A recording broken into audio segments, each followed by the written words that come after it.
And welcome. My name is Sean Ridge, and I am the Dean of the School of Social and Behavioral Sciences, and I'm here to speak with you about counseling ethics, or at least ethics from a counseling perspective. And honestly, in getting started, what I'd like to do is talk about counseling, what makes counseling different, what is unique.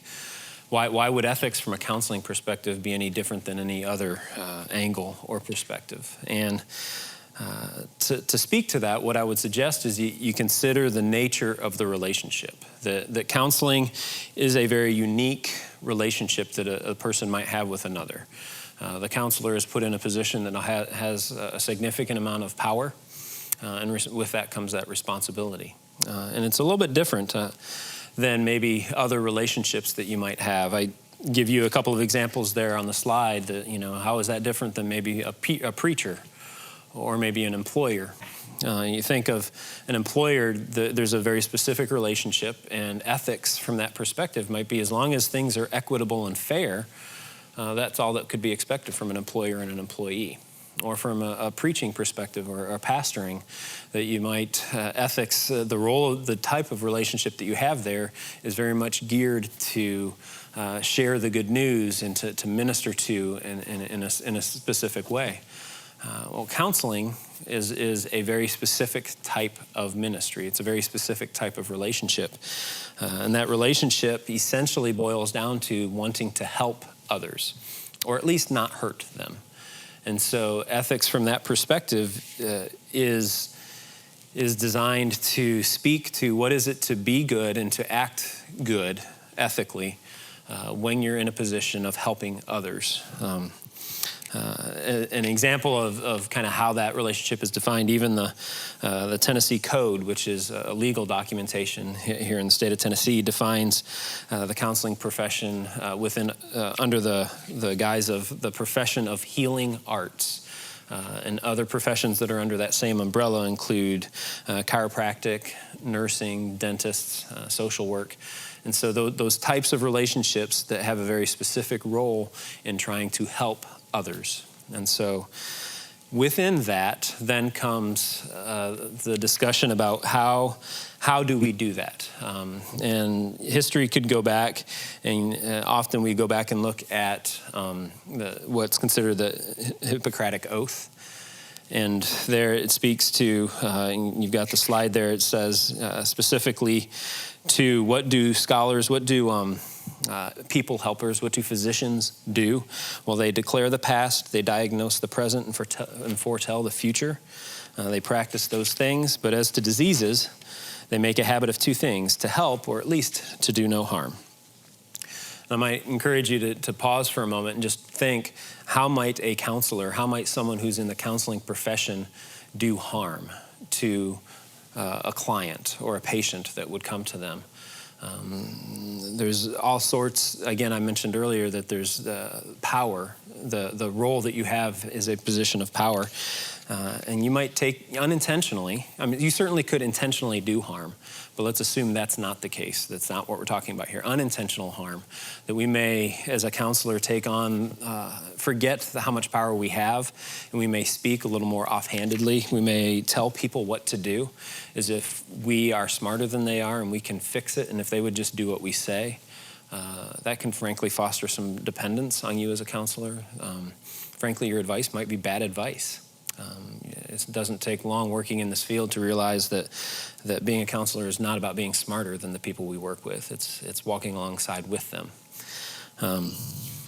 You may take advantage. Another way you might abuse that power is you might take advantage of the role that you have in the life of your client. You might you might sell products, books at a profit, and they may feel compelled to do what you say because you're in that role of counselor. Whether it's advice, whether it's selling, or other abuses of that power. Another way that we may unintentionally do harm is how we respond to our clients. Quite often we're on the front lines of ministry and they are telling us something that they've never told another person. And when you hear that, how do you respond in your verbal and nonverbal? I could non-verbally respond with disgust in a way that could really hurt someone who's speaking of a personal trauma. And so being aware of that, being cautious of that, to be ethical is to be mindful of that and to take that into account as you engage. Now, saying all of that, frankly, the area that we most commonly abuse, where we act unethically as counselors, is we fail to protect our clients' privacy. Whether it be we breach their confidentiality, everything from how we manage our casework to how we speak to them. If people come to us in confidence, really it's nobody else's business except the client and the therapist that they're coming. And I don't speak to my family, I don't speak to anyone regarding the clients, even that they are clients, let alone what they are presenting with and what we're discussing. And it's those breaches of confidentiality and privacy, those are the areas that counselors most often get into difficulty with when it comes to ethics. So if the nature of the relationship is to help, or at least not to harm, and the responsibility then comes in that form of working to, I'm sorry, I lost my place, working to adequately protect our clients, whether it's from unintentional breaches of confidentiality or some of those other areas of power and abuse. There's different ways the field has tried to talk about that. The first I would define as the critical evaluation model, and that's what Kitchener called the original article in '84. And this has very much been a foundational article in the counseling field to describe how might we act as counselors.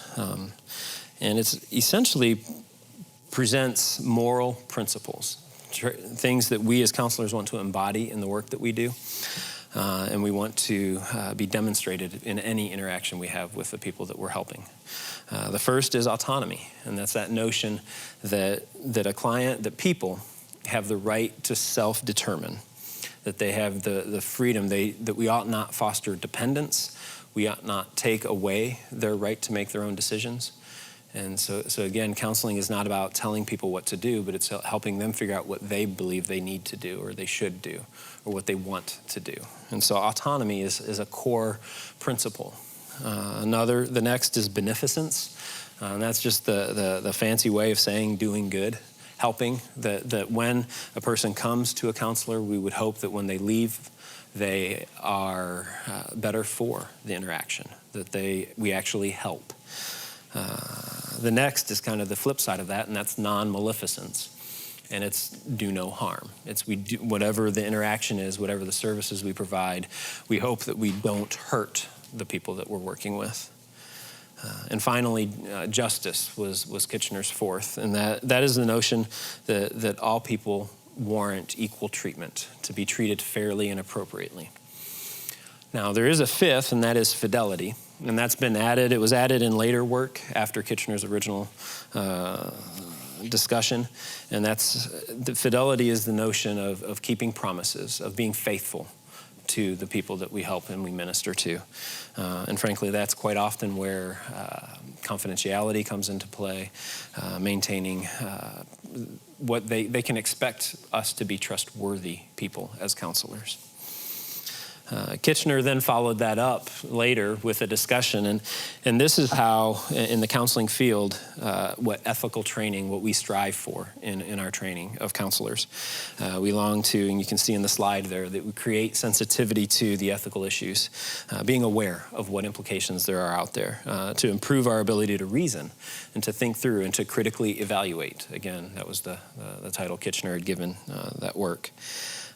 To instill a determination to act in ethical ways, and ultimately, and this one would be a good conversation piece for you in the class, is to teach the tolerance of ambiguity in ethical decision-making as compared to rigid right-wrong thinking.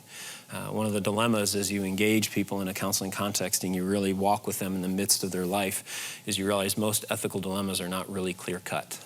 And they're, frankly, by definition, a dilemma becomes one good thing butted up against another good thing. And when does autonomy, the right to make your own decisions, outweigh justice? What is, for example, child abuse would be a great example of how that gets complicated. When does a parent have a right to discipline their child the way they see fit? And so that would be autonomy as compared to justice. At what point do we speak up for the child who doesn't have a voice and has the right to not endure abuse? And we agree abuse is bad, and we agreed parents have the autonomy to make their own decisions. But what happens when you get into a difficult situation, and how do you reason through that? So, beyond Kitchener's approach, the next approach I would suggest essentially is an approach that looks at different aspirational values, and virtue ethics would be the title that you have there. And what the focus of virtue ethics are what are those virtues or those qualities or traits that you aspire to, that you want as a counselor to embody. And so this is getting, and you can read the slide there, I'm not going to read that to you, but it's getting at the notion is what makes up a moral or a good or an ethical counselor? What traits are we looking to embody and to facilitate, to practice, and to get better at? Virtue ethics, whoops, I just realized my pages stuck together, I'm sorry. Before virtue ethics, there was a principle ethics. And the principle ethics is designed to focus on what are there certain standards or expectations that we could expect out of counselors. What would that look? What are some of the basic foundational principles that all counselors, no matter who you are, no matter what your context be, ought to apply? And so it's looking at context, it's looking at situations, and deciding that any given counselor in this situation ought to do this thing. So I mentioned virtue ethics, and I mentioned the principle ethics, and really the goal of training in counseling is to develop both and. That we want, and the quote that I have there on the slide, the ideals of professional psychology or counseling must include both conscientious decision-making and virtuous deciders who emphasize not so much what is permitted, but what is preferred. So yes, there are ways to reason, but we also want to embody and to equip and train up the folks who are able to value and be virtuous deciders. And so it's both the traits and characteristics within the person and the counselor, as well as the decision-making that goes into any specific situation. Two final approaches that I'll mention here, personal ethics. Personal ethics are designed to help you focus on you as a specific counselor. Who do you want to be? It's taking virtue ethics and aspirational ethics and applying them very specifically to yourself and to your own practice of counseling. And so personal ethics, it might be that there are certain virtues or traits that you value more highly and that you want to embody in the ministry and the services that you provide. And so personal ethics are looking at who are you and how is it that you are an ethical counselor and helper, people helper. The last I'll mention here is contextual ethics. And contextual ethics is trying to encourage those ethical decision makers, the virtuous deciders, to recognize that different settings and different contexts might require us to reason and to think differently. And it's a significant part of contextual ethics is to recognize power and privilege. And on the slide there, I show you that one of the things that I consider in privilege is that whenever I walk into a context, whenever I am in a counseling setting, I have to recognize that I bring with me the fact that I'm white, male, heterosexual, and Christian.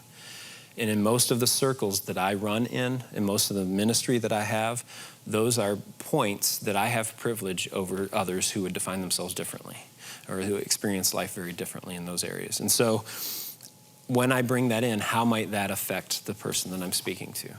I don't want to be naive about the fact that being a man might give me a different view than a client that comes that is female. And so recognizing who I am and how those variables play into the context and the situation becomes another opportunity for us to strive for what is good and ethical, as well as be sensitive to the experience of the clients and the people that we're serving and ministering.